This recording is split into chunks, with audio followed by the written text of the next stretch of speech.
हाय नमस्कार। आज के थॉट में आपका स्वागत है और एक बड़ा इंटरेस्टिंग टॉपिक में डिस्कस करता हूँ। It is the world retirement. इस वर्ल्ड का सिग्निफिकेंस क्या है, इस वर्ल्ड के मायने क्या हैं और इस वर्ल्ड के बाद आपको उसको कैसे समझना चाहिए। देखिए, मोटा मोटी हर इंसान की ना दो लाइफ है, राइट। प्रोफेशनल लाइफ और personal life. Professional life, you can be a businessman, you can be a person who do job, you can work in, मोटा मोटे दो ही होते हैं। You can be a self employed person, you can be a government professional, corporate professional, दुकानदार हो, बड़ी factory का मालिक हो, कुछ भी हो, पॉलिटिशियन हो। That's your professional life. Personal life, जो आपका परिवार, जो आप घर बार, पड़ोसी अड़ोसी जिनके साथ कोई कमर्शियल ट्रांजेक्शन नहीं है, let me put it this way. तो व्हेन पीपल, या गवर्नमेंट ने रूल बनाया है कि 60 साल में आदमी रिटायर होता है, तो ये होता है कि फिर आप उस प्रोफेशनल लाइफ से रिटायर हो गए, विच मीन्स आप उस स्ट्रेस से भी रिटायर हो गए। And let me tell you one thing, चाहे आप प्रोफेशनल प्रोफेशन में हैं, चाहे पर्सनल लाइफ में, जब तक आप एंगेज्ड है ना, तब तक एक स्ट्रेस तो रहेगा। आप कुछ भी काम कीजिए, अब ये नहीं सोच सकते कि मैं काम कर रहा हूँ और उसमें ज़ीरो स्ट्रेस हो। स्ट्रेस कम ज़्यादा हो सकता है।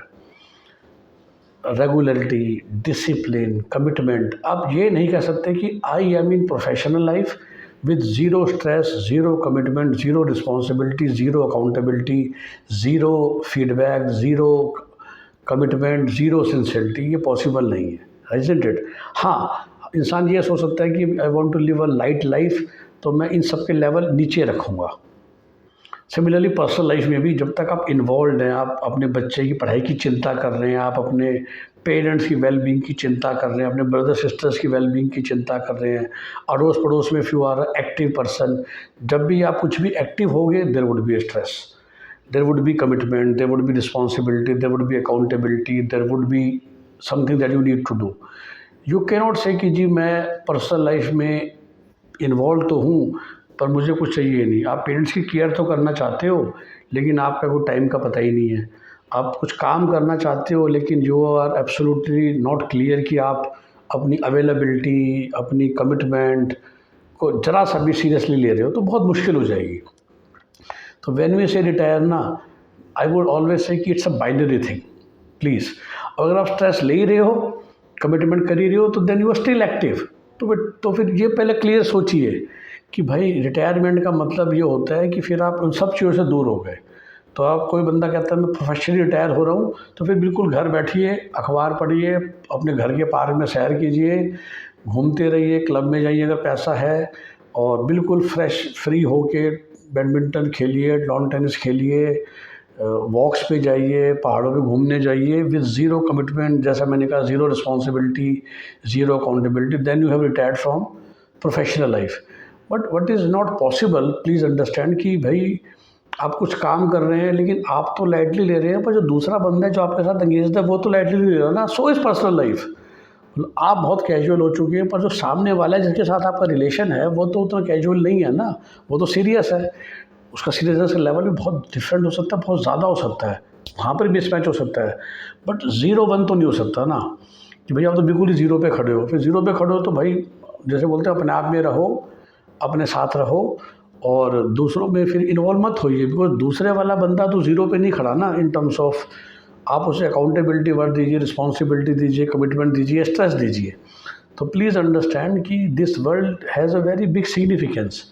तो या तो आप हैं या आप नहीं हैं। वो ये नहीं हो सकता कि यार वैसे मैं रिटायर्ड हो गया हूँ, लेकिन मैं काम तो करना चाह रहा हूँ, लेकिन ना मेरे को कमिटमेंट या रिस्पॉन्सिबिलिटी या वो नहीं चाहिए, कोई भी तरह का प्रेशर। तो ऐसा कौन सा काम अवेलेबल है ऐसे पर्सनल लाइफ में। अब मैं देखता हूँ, मैं भी ड्यू रिगार्ड्स, बहुत लेडीज़ होती हैं कि वैसे तो जी हम पर्सनल लाइफ से भी रिटायर्ड हैं, हमको ना कुछ घर के वो क्लेशों से भी मतलब नहीं है, लेकिन फिर तो आप, लेकिन आप इन्वॉल्व तो हो जाते हो हर चीज़ में, मतलब वो तो फिर आपसे छूटता नहीं है।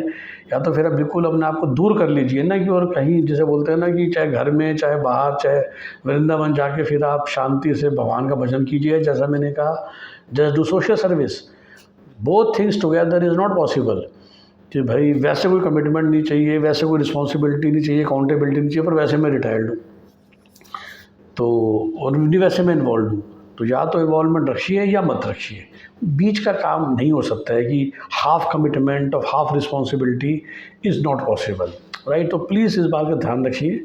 और दैट्स वाई सेड कि रिटायरमेंट वाज अ वेरी भारी वर्ड। वो गवर्नमेंट ऑर्गेनाइजेशन में किया जाता है कि भाई 60 साल बाद आपको हमने छुट्टी दे दी कि अब आप से हमें ये काम नहीं कराना जो काम आप क्या करते थे। तो when you say कि I am retired which means I am away from these stresses, right. या you can take up a different profession जिसका स्ट्रेस लेवल या अकाउंटेबिलिटी लेवल या कमिटमेंट लेवल आपके पहले वाले काम से शायद 20% है, बट ज़ीरो नहीं हो सकता। There can not be any personal relationship, any professional work with zero commitment, zero accountability, zero responsibility. आप पर्सनल लाइफ में इतने भी इन्वॉल्व हैं, चाहे बिल्कुल बेसिक है कि भाई और कुछ नहीं, बच्चे को स्कूल बच्चे को कॉलेज भेजने की या दूध लाने की रिस्पॉन्सिबिलिटी सुबह आपकी है, तो ये थोड़ी ना कि आज आप लाए कल आप नहीं लाए, तो वो तो फिर रोज़ आपको जाके लाना पड़ेगा ना है कि नहीं। तो वहाँ पर भी कमिटमेंट चाहिए। आप ये नहीं कर सकते आज तो मैं ले आऊँगा कल नहीं लाऊँगा, क्योंकि आपने वो जिम्मेवारी ली है। तो जिस दिन आप ले आए तो ठीक है, जिस दिन आप नहीं लाए उस दिन कौन लेकर आएगा। तो इसलिए इवन इस बेसिक काम में भी you have to show some kind of seriousness और सम काइंड ऑफ कमिटमेंट। तो ये बस मैं आपको समझाना चाहता था कि commitment and seriousness doesn't go away unless until you get completely retired, which is a very very unique state, very very solid state should I से। और वो करने के लिए बहुत इंपॉर्टेंट है कि फिर आप हर चीज़ से बिल्कुल अपने आप को कटा लीजिए, जो होता नहीं है। लेकिन होता क्या है कि हम हाफ चीज़ पकड़ लेते हैं, तो वो सबसे बड़ी दिक्कत देती है आपको भी, और सबसे ज़्यादा आपको पता भी चलता है आपके नियर डियर्स को। तो कैसा लगा आपको ये थॉट, ज़रूर कमेंट करके बताइए। वीडियो अच्छा लगा तो लाइक और शेयर कीजिए ताकि दूसरे लोगों तक भी ये थॉट्स पहुँचे। Okay, have a nice day, bye bye, take care.